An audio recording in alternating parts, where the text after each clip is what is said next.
आपल्याच गल्लीमधला आहे रे. परंतु काय झालंय आजच्या सध्याच्या परिस्थितीमध्ये हे छोटे छोटे वाद इंस्टाग्राम फेसबुक व्हॉट्सअप हे रील बनवून एकमेकाला ते शेअर शायरी करून खुन्नस देणे असे प्रकार होत चालले. तर मित्रांनो, या ठिकाणी मी पत्रकार म्हणून एकच आपल्याला सांगू इच्छितो की सोशल मीडियाचा वापर हा आपल्या शिक्षणासाठी करावा.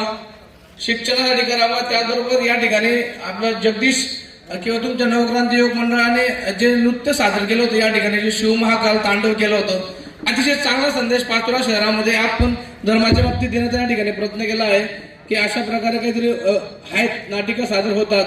तर त्याच प्रकारे आपण प्रत्येक वर्षी नाचून नव्हे तर वाचून सादर कसे करता येईल याचा प्रयत्न करावा. साहेबांनी सांगितलं की आपल्या आई वडिलांचा सत्कार म्हणजे जो मुलगा उत्कृष्ट काम करेल त्याच्या आई वडिलांचा सत्कार या ठिकाणी पुढच्या वर्षी करावा. साहेब, मी आयोजकांची विनंती नाही, परमिशन घेतलेली नाही, पण तरी देखील सांगतो पुढच्या वर्षी नक्कीच आम्ही आमच्या या परिसरातल्या कुठल्या तरी आई वडिलांचा सत्कार या ठिकाणी नक्कीच करू. या ठिकाणी आपण मला बोलण्याची संधी दिली. आपले सन्माननीय अध्यक्ष उपाध्यक्ष यांनी देखील पोलीस प्रशासनाचा सत्कार केला, पत्रकार बांधव सत्कार केला. प्रशासनाने आपल्यासाठी जे काही काम केलंय त्याचं कौतुक केलं. याबाबत मी सर्वांचे आभार मानतो आणि माझे 2 शब्द संपवतो. जय हिंद, जय महाराष्ट्र.